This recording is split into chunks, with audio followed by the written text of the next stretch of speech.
السلام عليكم ورحمة الله تعالى وبركاته. أرحب بالجميع، أتمنى أن تكونوا في أحسن الظروف. إن شاء الله حصة مخصصة للمستوى الثاني بكالوريا، دائما في إطار الاستعداد للامتحان الوطني مع موضوع يتعلق بالأعداد العقدية. إذا حتى لا أطيل عليكم، الموضوع هو الآن أمامكم باللغة الفرنسية. إذا يمكنكم توقيف الفيديو لقراءة الموضوع بتأني، ثم الإجابة عن مختلف هذه الأسئلة اعتمادا على ما لديكم في جعبتكم من خلال الدروس. Alors, on considère une équation dans l'ensemble C. On vous demande de montrer que le discriminant de cette équation est delta égale à moins 4. On déduire les solutions Z1 et Z2 de E, telles que la partie imaginaire de Z1 est négative. Puis, vous allez calculer le module de Z1 pour montrer que 1 plus I fois Z1 est égal à moins racine de 2 fois Z1 bar. Déduire Z1 sous forme trigonométrique, puis calculer cos de 11 pi sur 8 et sinus de 11 pi sur 8. Grand 2, vous allez considérer les points E, F, G d'affixe respectifs ZE, ZF et ZG. Alors, soit N l'image de 1 par le mot ici, H de centre G et de rapport K égale à 2. Montre que l'affixe de N est égal à Zn, tel que Zn égale à moins 2 plus I racine 3 moins 2, soit R la rotation de centre O d'angle pi sur 2, on vous demande, bien sûr, on vous donne A est égal à R de G et C est égal à R de N, montre que ZA égale à racine 3 et ZC égale à 2 moins racine 3 plus 2I. On vous passe maintenant à la translation du vecteur W de I, d'affixe de I, on pose B égale à T de N et D égale à T de G. Alors, montre que Z de B égale à 2 plus I racine 3 et ZD égale à 2 moins racine 3 fois I. Montre que E est un milieu de AC et de BD. Que peut-on déduire? Vérifier que ZC sur Z, moins ZC moins ZE sur ZB moins ZE est égal à I. On déduire la nature du triangle PCE. Et enfin, quelle est la nature du quadrilatère ABCD? Justifiez votre réponse. Donc, c'est un problème assez délicat. Donc, essayez de le relire parce qu'il englobe les différentes questions que vous pouvez revoir le jour de l'examen. Donc voilà, vous pouvez stopper la vidéo pour répondre, puis vous allez comparer vos résultats avec les miens. Je passe maintenant à la correction. Alors la première question, c'était de déterminer ou bien montrer que le discriminant égal. Alors vous savez que pour une telle fonction, bien pour une telle équation, delta c'est B au carré moins 4AC. Donc soit 2, 1 moins racine de 2, le tout au carré, voilà, moins 4 fois 2, 2 moins racine de 2. Alors, ça va me donner 2, 1 moins racine de 2, ça je le garde tout au carré, moins 4. Alors, je vais simplifier ici pour pouvoir utiliser une factorisation. Donc, je peux mettre ici 2, voilà, et je vais mettre racine de 2 en facteur. Ça va me donner racine de 2, facteur de racine de 2, moins 1. Pourquoi j'ai fait cela? Pour pouvoir factoriser avec 1 moins racine de 2. Donc, ça va me donner 2, 1 moins racine de 2 au carré. Voilà.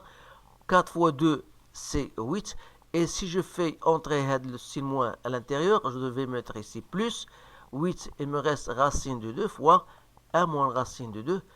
Donc ça va pouvoir me donner donc 2, 1 moins racine de 2. Facteur de quoi? De 2, 1 moins racine de 2 plus 4 racine de 2. Donc soit finalement delta après simplification, ça me donne 2, 1 moins racine de 2, facteur de 1 plus racine de 2 fois 2.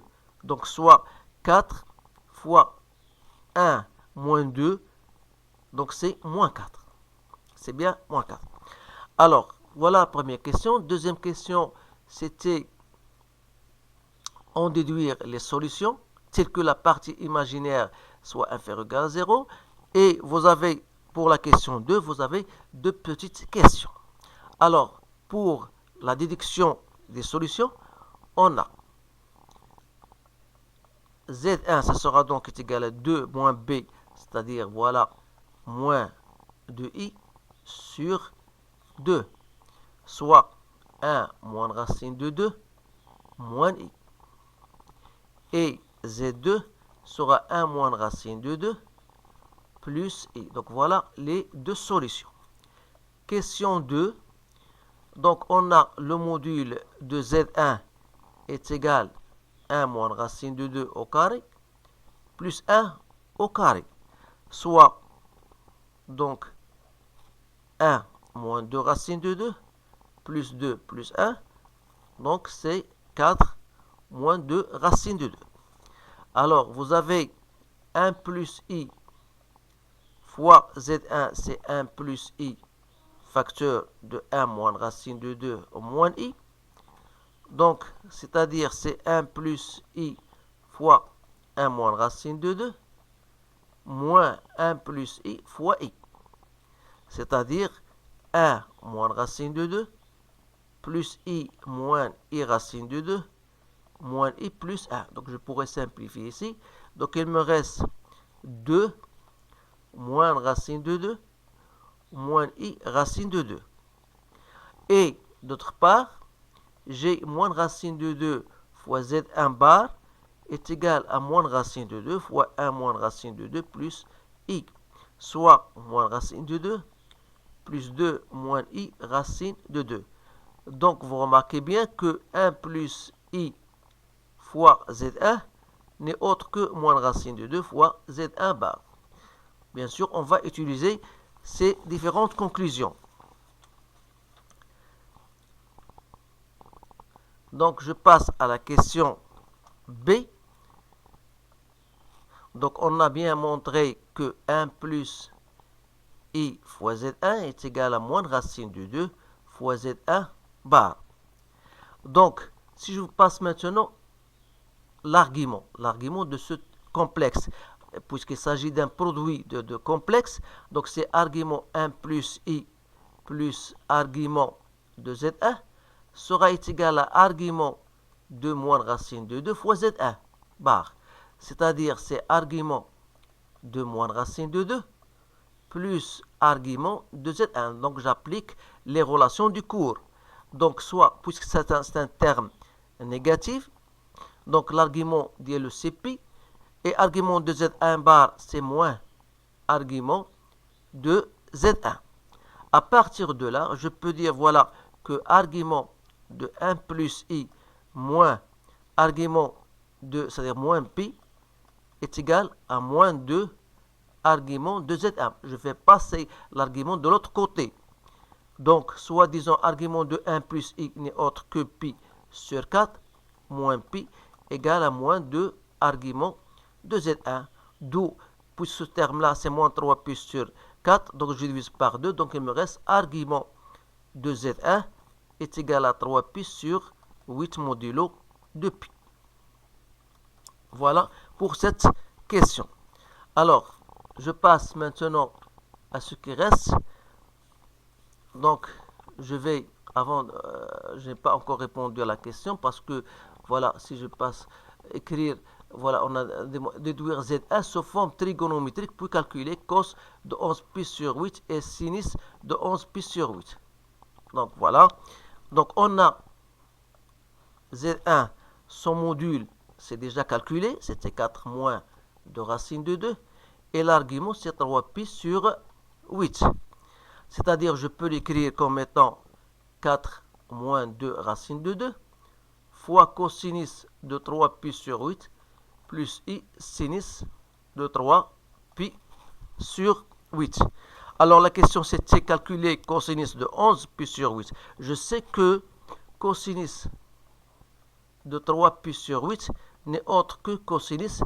Alors, 3 pi sur 8 n'est autre que 11 pi sur 8 moins pi. Alors, vous savez que cosinus de 11 pi sur 8 moins pi, c'est aussi cosinus de pi moins 11 pi sur 8. Alors, cosinus de pi moins x n'est autre que moins cosinus de x, donc c'est moins cosinus de 11 pi sur 8. Alors là, je vais faire un rappel. Cosinus de pi moins x, c'est moins cos de x. Alors, vous appliquez cette relation pour pouvoir conclure que cos de 3 pi sur 8 n'est autre que moins cosinus de 11 pi sur 8. Alors, je reviens à ce que nous avons déjà écrit. On a Z1 est égal à quoi? Est égal à 4 moins 2 racine de 2. Cosinus de 3pi sur 8 plus i sinus de 3pi sur 8. Et d'autre part, vous savez, Z1 c'était égal à 1 moins racine de 2 moins i, déjà calculé. Alors, ça veut dire quoi? Ça veut dire que cosinus de 3pi sur 8 n'est autre que 1 moins racine de 2 sur 4 moins 2 racine de 2.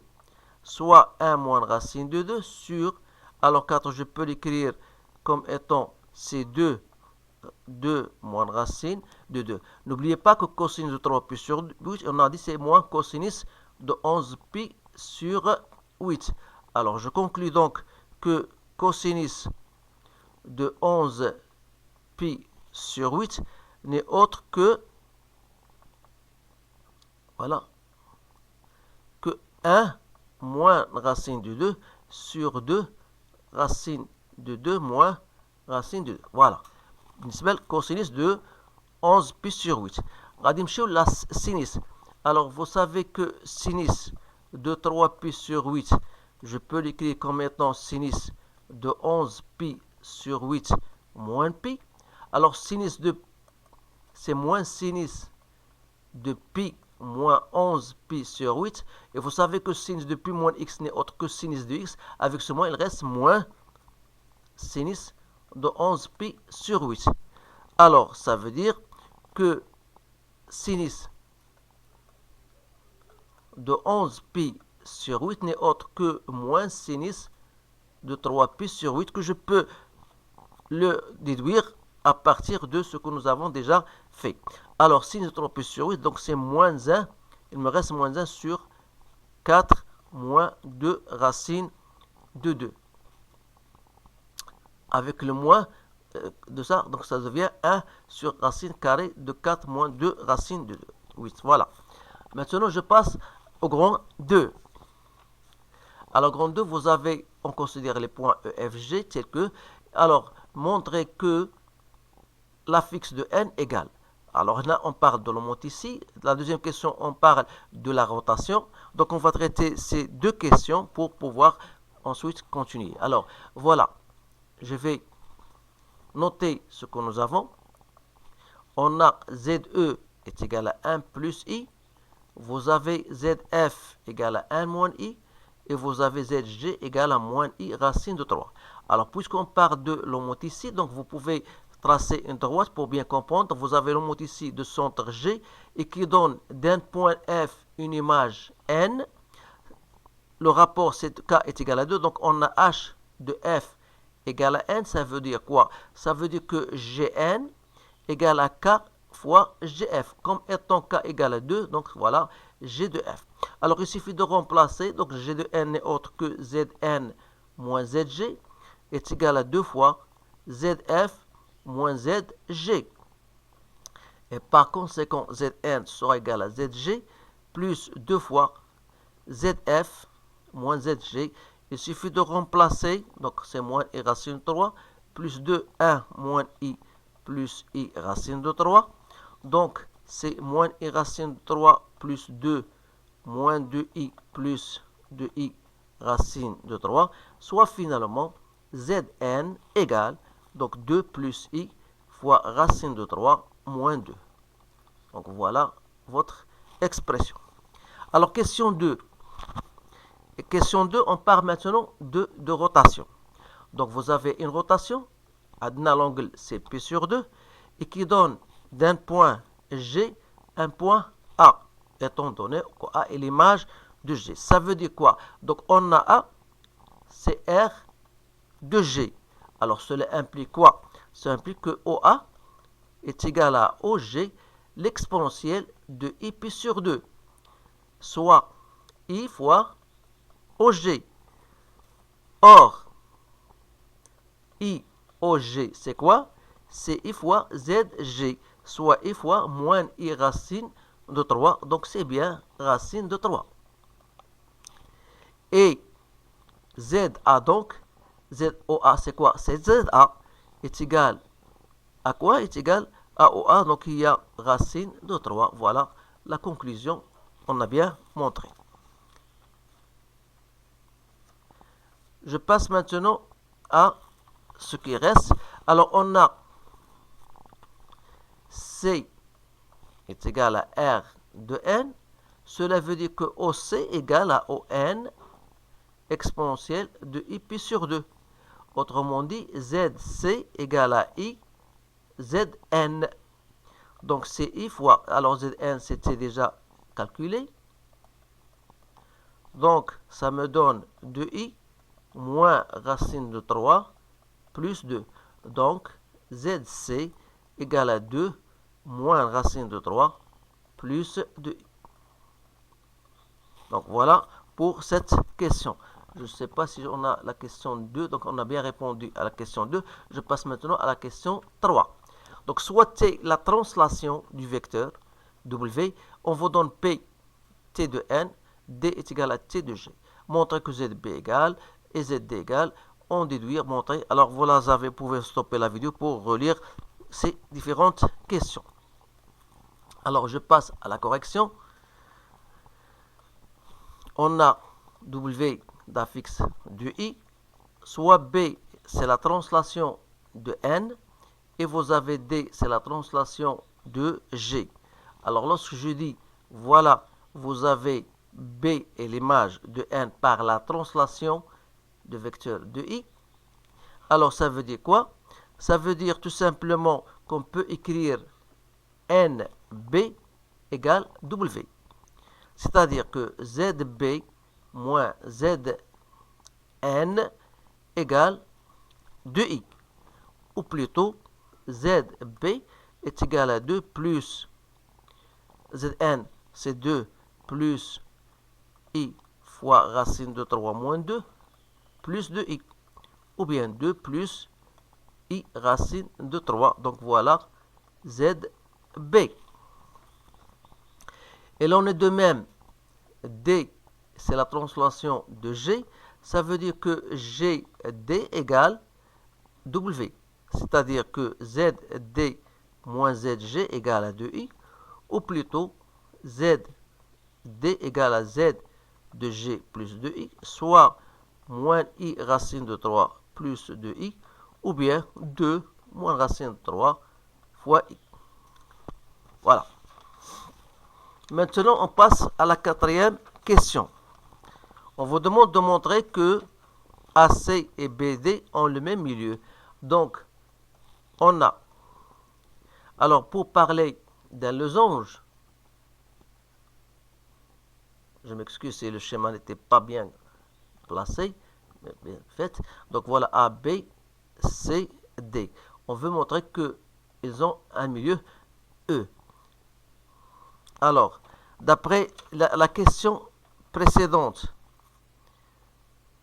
donc pour montrer que Z, alors je vois la question, donc montrer que E est milieu de AC.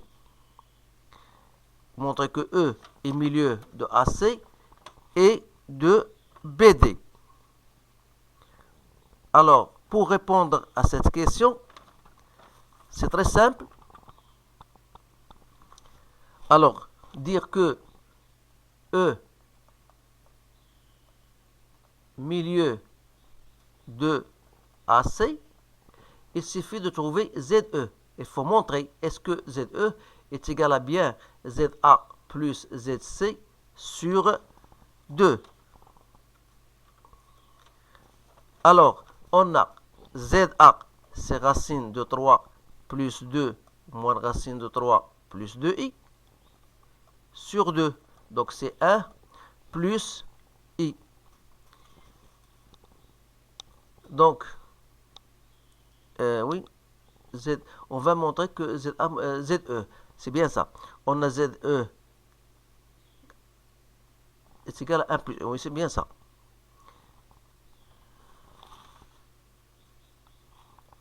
Donc, vous remarquez, on veut montrer que ZA plus ZC sur 2 est égal à bien ZE.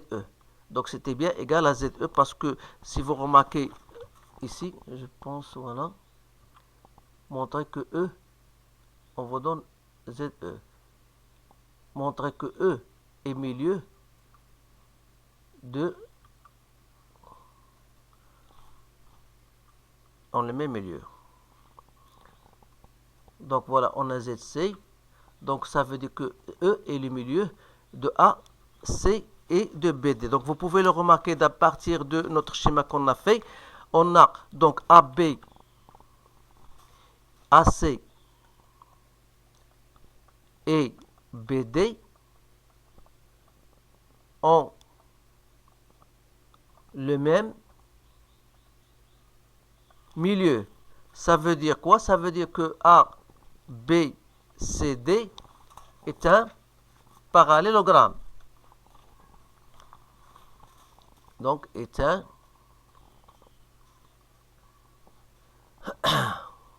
parallélogramme. Donc, la question B, c'était de vérifier. Alors, je vous donne le soin, bien sûr, pour ZE. ZE est égal à 1 plus I. Donc, vous remarquez que c'est très simple. Ici, on a bien montré que, d'après la simplification, voilà, que c'est bien égal à 1 plus I. Donc, ça, c'est ZE. Donc, c'était bien vérifié. Et là, vous allez faire de la même manière. Est-ce que ZE est milieu de BD? Est-ce que c'est égal à ZB plus ZD sur 2? Donc, vous pouvez vérifier. Ça, c'est très simple à vérifier. Donc, E et B, E est le milieu de segment AC et de BD, d'où c'est un parallélogramme. Alors, question B. Question B, c'était de vérifier que ZC moins ZE sur ZB moins ZE, donc vous allez trouver que c'était bien égal à I. Alors, on va calculer d'abord ZC moins ZE sur ZB moins ZE. Donc, il suffit de remplacer ces deux, plutôt moins, racine de 3 plus de I moins 1 moins I, sur 2 plus I racine de 3 moins 1 moins I. Donc, ça va vous donner, puisque ZE, c'est bien 1 plus I, oui. Donc, ça va donner 1 moins racine de 3 plus I, après simplification, sur 1 plus I racine de 3 moins 1. Alors, pour ne pas laisser celle-ci comme ça, on va multiplier par le conjugué. Donc, qui dit conjugué? Donc, c'est 1 moins racine de 3, on a plus I, multiplié par le conjugué, c'est-à-dire 1 moins I racine de 3 moins 1, parce qu'on a ici plus, donc on doit multiplier par le moins, sur quoi? Sur 1 plus I racine de 3 moins 1, fois 1 moins I racine de 3 moins 1.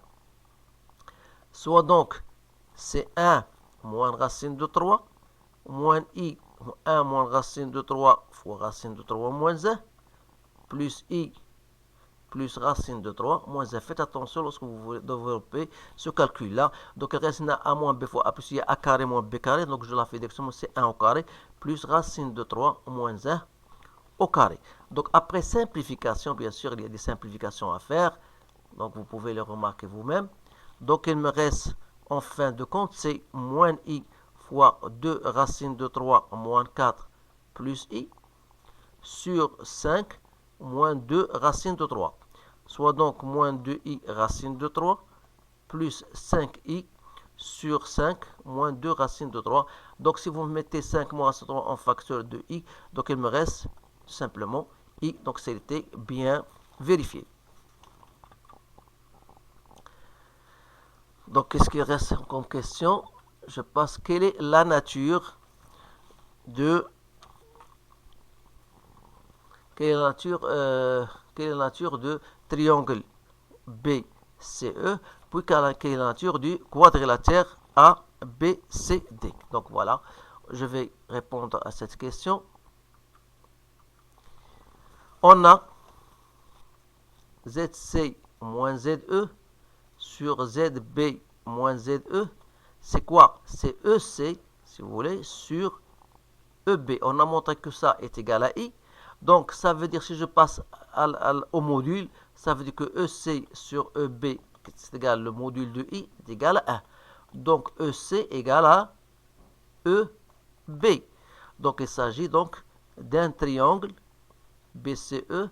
Donc, c'est un triangle isocèle en E.